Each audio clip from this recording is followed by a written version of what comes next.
Well, hello and thank you for joining me for another episode of Alex on Tech and TechAdvice.live, also TNTRadio.live. I'm here with Rachael Williams. She is the Executive Head of Personal Systems for HP ANZ, and HP is launching a new 2024 range of AI PCs here in Sydney.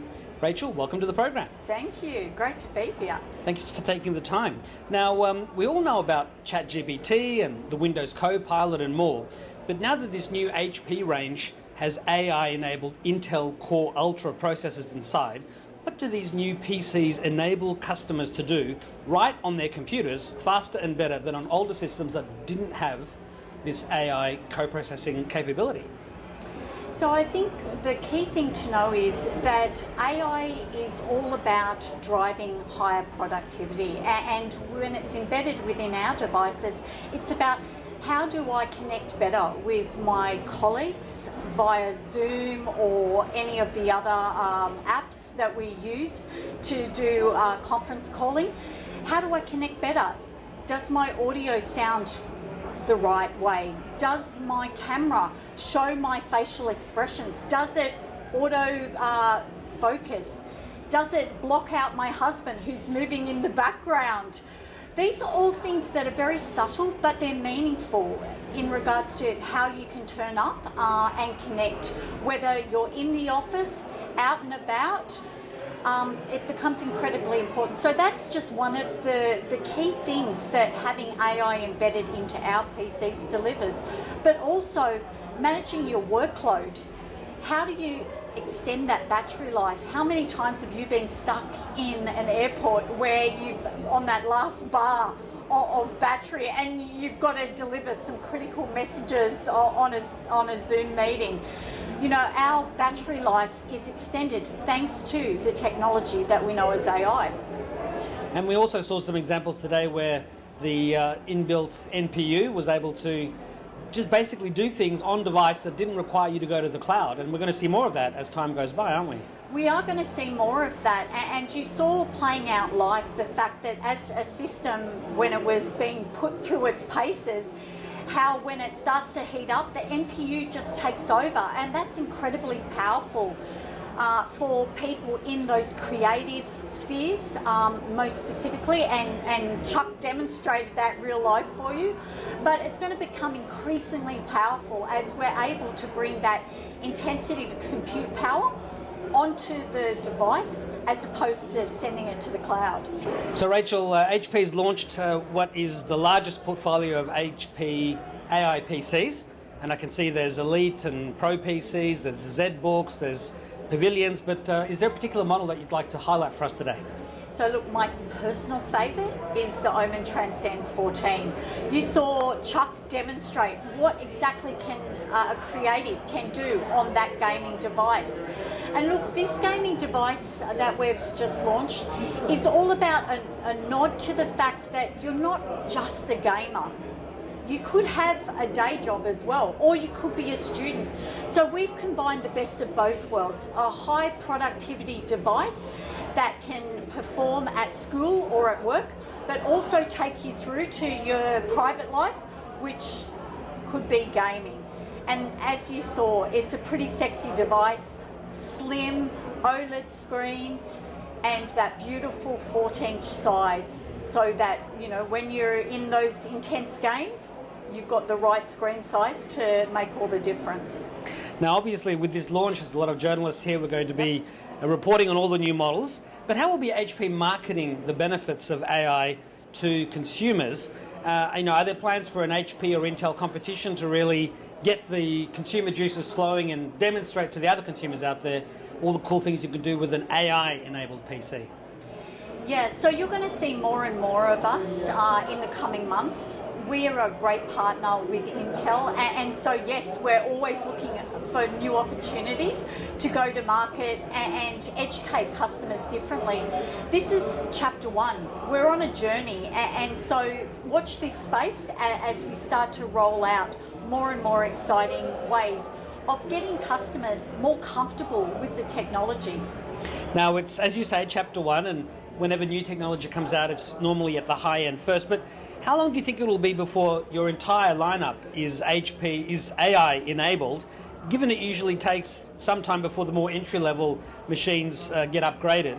So look, technology always is about the journey, and from a lineup perspective, our HP portfolio includes both AI-enabled PCs, but it also acknowledges the fact that not all customers want AI at this stage. So we've struck a balance in our portfolio today. Now that doesn't mean that down the track, as more and more people start to understand the benefits that AI delivers, that we won't bring on more devices with AI enablement. Right now, we've got a lineup across our ProBook, EliteBook, ZBooks that have AI-enabled devices, but also we understand that there are some customers at the low end that don't really see an advantage for this technology right now. But in 3 years' time, as I mentioned when we caught up just earlier, 40 to 60% of units shipped will eventually be AI-enabled. So once again, slowly, we're learning as we go, but we want to have a device that meets every customer's need. Now, we did see you have a new AI evangelist. He was on stage giving a great presentation with the guy from Adobe and also the creative artist, and he was part of the Q&A afterwards. AI, is that a new position, or has it been an evangelist for a while? And how is AI itself reaping the benefits? How is HP reaping the benefits of AI right now? Well, we quite often hear from the media a lot of negative buzz around AI is going to steal jobs away, etc., etc. You've just brought up the perfect example where AI has created a new role. We also spoke to the fact that there are new roles being created as we speak externally around prompt masters to help people understand what are the prompts they're going to need to use AI technology. So I think with everything, it's evolving. But in the HP world, we've got a new role created, and that's proof in itself that we're on that journey just like everyone else. Now, you did hint at this in your presentation, but are there any plans that you can share on how AI capabilities will make it into your range of printers or other product lines if it's not too early to share such information? Oh, well, I'd have to kill you if I told you that. But look, right now, we're very much focused on our current AI-enabled portfolio. But watch this space, because as I said, AI is not just about the PC. It is going to power next-gen print. Any thoughts on how you expect AI capabilities to evolve over the years ahead, given GPT-5 and other models are continually evolving? And we even heard how your AI evangelist has had to constantly update his slides with new bullet points because AI keeps changing for the better. It keeps changing, and I don't have the answers. I don't think any of us do. I think we've got to, in this day and age, just be comfortable with being uncomfortable around the ambiguity. Yeah. So if we can accept that as an industry and go with it and take our customers on the journey, feeling comfortable that they're partnering with a brand that they trust, I think that's the most important thing. Now, before I ask you a couple of personal closing questions, is there anything else that we need to know about HP's new AI PC lineup for 2024 thus far? Look, I think outside of the features that we've walked through, there's also an incredible importance and need for security. As we go on this AI journey, it's incredibly important to make sure that the devices you choose are secure. And with HP Wolf Security, that's a certain, and that's one of the exciting things about this new lineup. We've continued to build out on that DNA that is known from an HP perspective about putting security at the centre of everything we do.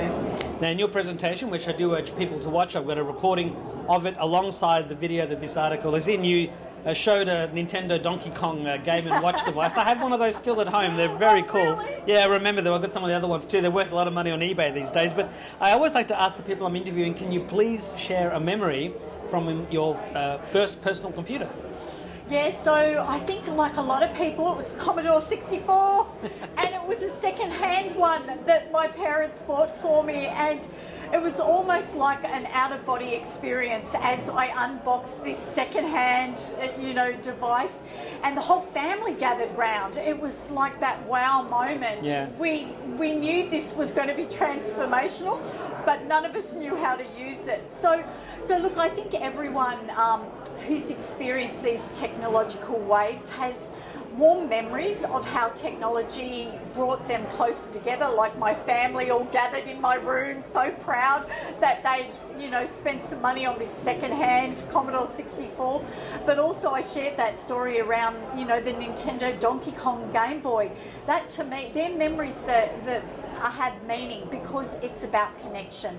And technology means nothing if it's not delivering a benefit to you in your personal or professional life or driving a connection. Did you ever think when you were that age that one day you'd be the head of the personal computing division for one of the world's top computing companies in Australia? No, I didn't. But one thing I did know is that in that moment that Santa had brought me my Game Boy, that I was forever in love with technology. Well, you and me both.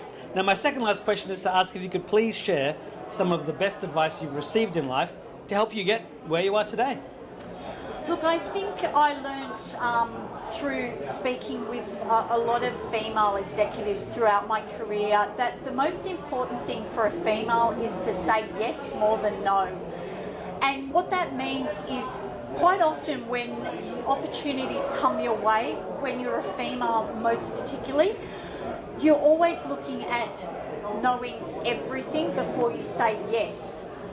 I think what we've got to get comfortable with is the 80-20 rule. So if an opportunity comes your way, don't worry about being able to tick all the boxes. It's come your way for a reason. So say yes, feel comfortable with being uncomfortable, and quite often the rest follows. So what is your final message to the viewers and the readers? When it comes to AI, you can do a million courses that are out there, but my recommendation is just start using the technology. That will get you comfortable with it and open up a whole new world. Well, Rachael Williams, Head of Personal Systems for HP Australia and New Zealand, thank you so much for your time, and I do hope we can speak again in the future. Thanks so much. Ciao. Bye-bye. Bye-bye.